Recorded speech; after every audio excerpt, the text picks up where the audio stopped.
So we've arrived at Stoke Mandeville. It's been a beautiful day of walking, a bit hard, but the sun has been shining, and incredibly coming into Stoke Mandeville Hospital with a really warm welcome that we've received. We've got to look at the poster that's been made by the young person downstairs.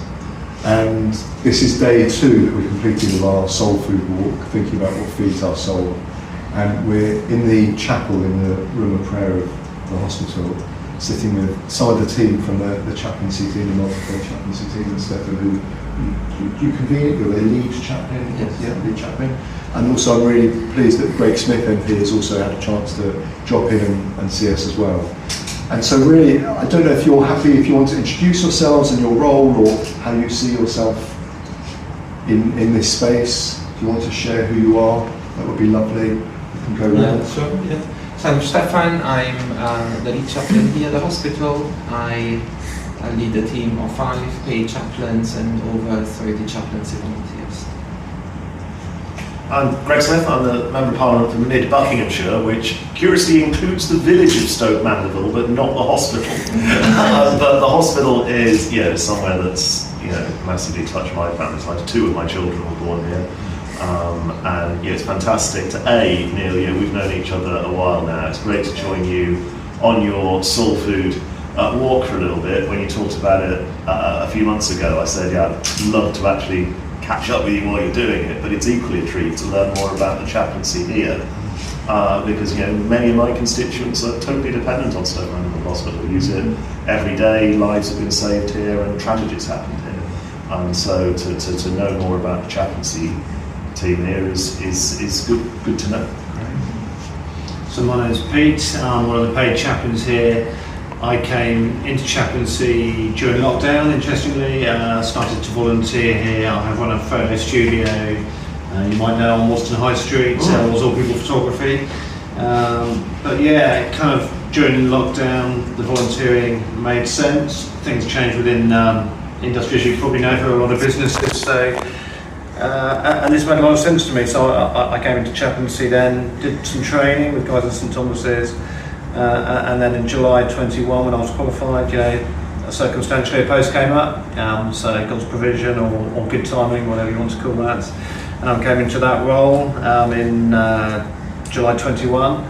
No, July 21, it was July 21, and then a few months later a post came up at the hospice. So I am now a hospice chaplain and a hospital chaplain, and it's kind of weird where you have that connection between, obviously, sometimes people that might be dying here in the hospice or are then taken into the hospice.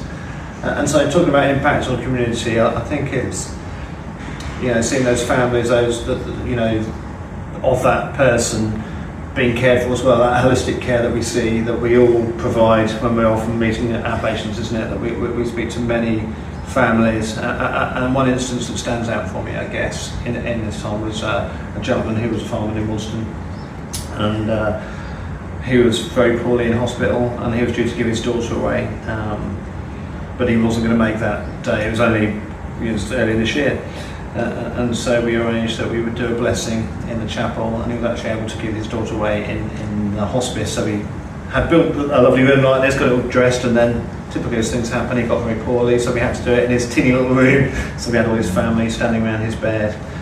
We were all masked up, and we were able to do a simple blessing service. So it's just making a difference for all that family in that moment. So.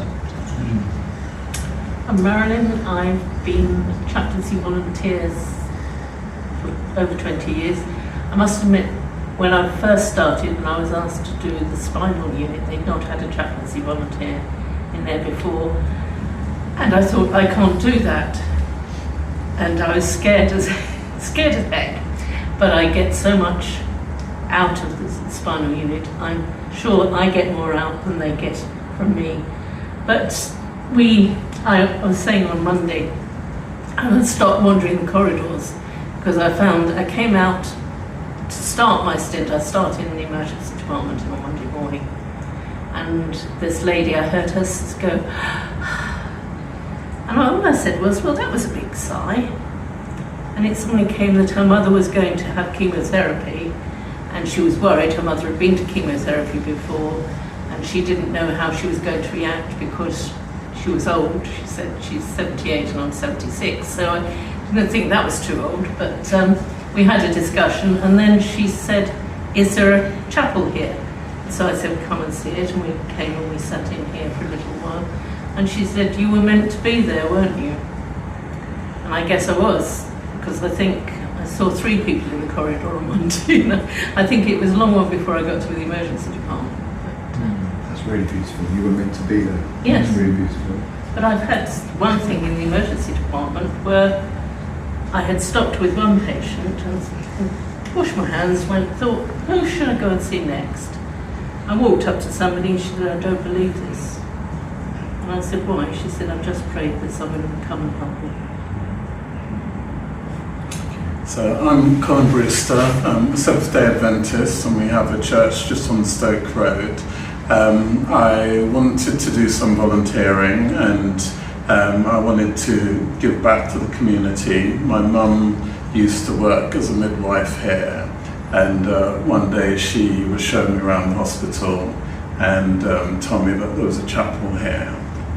I thought about doing chaplaincy, and I'd seen an advert in the paper in Oxford for chaplaincy, but for some reason it was closed, the position. And then one day I came up to the chapel, I was praying, and as I came out I saw this tall fella, Stefan, and asked him if I could join the chaplaincy team, became a volunteer, and now I'm working as a bank chaplain. My name is Lydia Goldsmith. I've been here for, like you say, 5 or 6 years. I'm Mexican and my husband's British. We've lived here for 39 years. I've been very blessed. I have a big family, lots of children, lots of grandchildren, and I thought, I've got to give back some of the happiness that I've just give back to people a little bit. And I thought volunteering here would be just great. I do also go to the spinal unit. I find it just very moving. I sometimes find that, like Marilyn says, you get more from them than you can give them. And I also volunteer for the hospice. I'm also a bereavement listener, which I also enjoy. There's so much suffering around, and sometimes we just are in our little bubbles and we don't see anything that happens just outside. So I think it's important to try and just help people and be there for people. And yeah.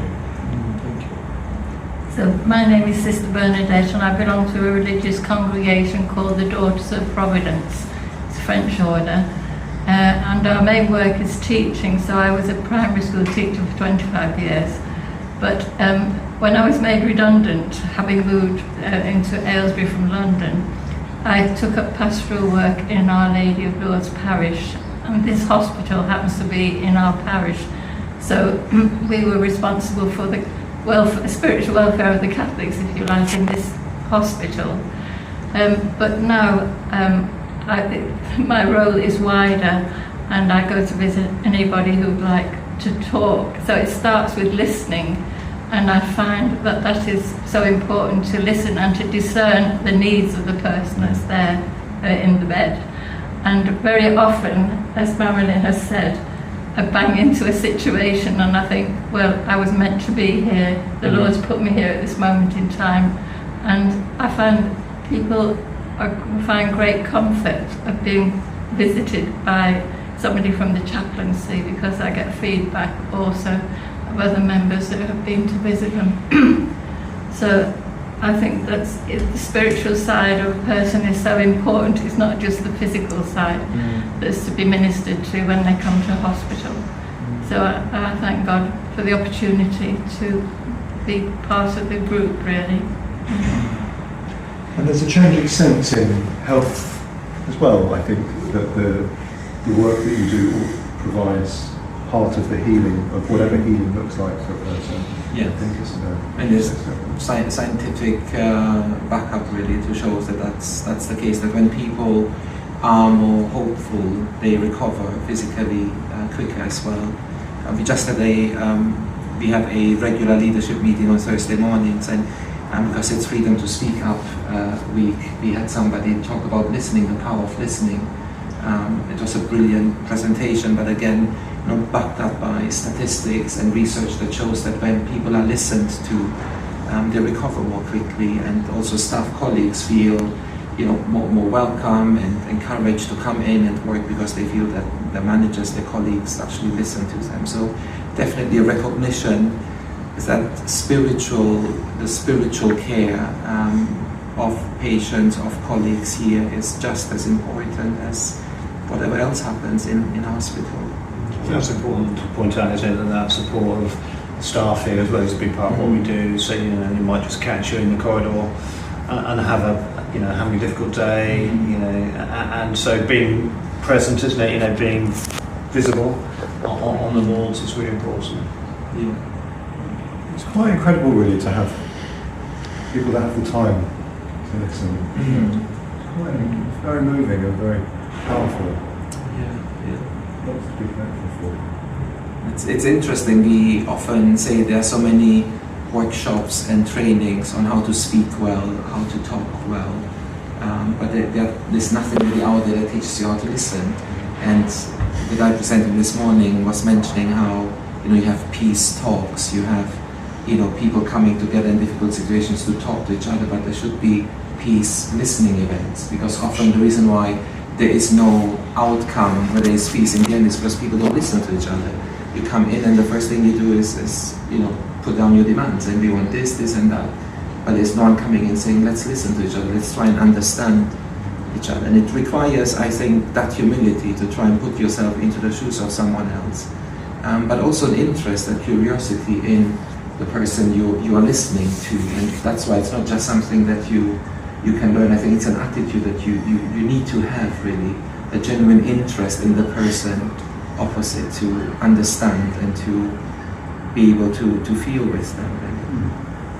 And all the frictions that you have in society, sometimes there are patients that come in, and just being there to listen to them, sometimes they're able to unload problems that they have with you that they might not be able to do with other people, and you just sit and listen and show empathy to them. That's right. So we're talking about, we're giving thanks, Father Stuart and I are giving thanks for all of the people who build up space in our society for healing, for betterness, for trying to break down barriers and see each other in the humanity of each other. And so Stoke Mandeville is clearly a big part of that. And we're thinking about what feeds our souls personally, but also what's feeding the soul of the people that we kind of come into contact with. And if any of you want to add anything else about that, we'd love to hear it. If you have anything else you want to say. Big thank you from me for everything you do for my constituents, Buckinghamshire, more widely, everybody that comes through this hospital. It's an incredible thing that you do with your own time freely, so thank you. Apologies from Neil. He will send you a text message. The CEO, he was supposed to come as well, but he's in a meeting. He's a good man. He is, yes. But perhaps, that's one thing I would say, not because, Neil is not here anyway, but I think this is a special place, partly because of the leadership of the hospital and the example they set, and the kind of leaders they are. And we all benefit from it, and it sets that example for other leaders to follow and for all staff really to follow. And this is why, despite of the negative stories you hear sometimes in the press about the NHS, actually looking at it from the inside, I've met amazing people here who are working for many years trying to give back and serve this community, and the over 500 volunteers who come and spend time here in our hospital trust supporting staff and patients. So it's a special place, and leadership is important, I think, here in the hospital, but I would say in any other part of society, leadership is important. Going on from that, I think, as a team, I think we're very fortunate that we've got a wonderful team that we appreciate and understand and respect each other's differences, you know, from faith and personal perspective. I think for me, working in the hospice, you know, you might say it's a building, it's not perhaps the most perfect building, it's old now, it's a bit worn out in places, and it could be improved upon, but actually it's the people, it's a community of people, so it's the people that make the hospice, you know, and it's such a warm place, and often people think about hospices as sad places, but actually whenever I walk in there, I'm encouraged because I see that the team, and what an incredible team we have, and here too, wherever I walk, I just feel that sort of, we're all working together to achieve that common goal of, you know, benefiting the community that we're placed in, and it's a real privilege. I can say that, you know, I'm most at peace than I've ever been in my life, because talking about soul food, it feeds the souls. But you know, I think the gift is in giving, isn't it? You know, so when you're doing these things, it's. But we have a good relationship with the staff, Yes. and I can think of one ward where they asked for a lady to go and see this lady, and the nurse had identified that everyone in the ward was getting visitors except this one lady, and she was very conscious of the fact that she got no visitors. So I just went along as a visitor. I combed her hair because it was all right, but it wasn't. It was just needed a little bit of titillating, and she was just so pleased to have a visitor. But the nurse was waiting outside to make sure I would come back. But everybody works together. 'Cause I went to see a patient. They sent me a Catholic patient. I went to see him, and he said the person next door. I bumped into him the other day.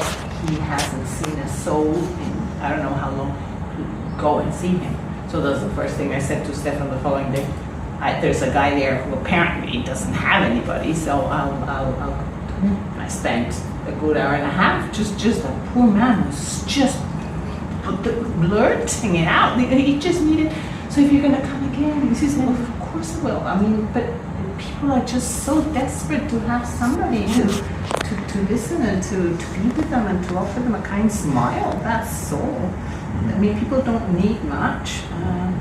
So, yeah. Well, I mean, from Stuart's and my perspective, we can just say thank you and how grateful we are to you all giving your time this afternoon to see us. Smelling a little bit ripe as we've come out of our 14-mile walk. I haven't noticed that. Never mind, we'll say it. But you know, you see all shapes, all forms of humanity with the hospital, and I'm just one part of that. But thank you for giving your time, and also thank you for all of you for all that you do. It's been a real gift to be able to meet you today, so thank you very much. Thank you for coming. Thank you.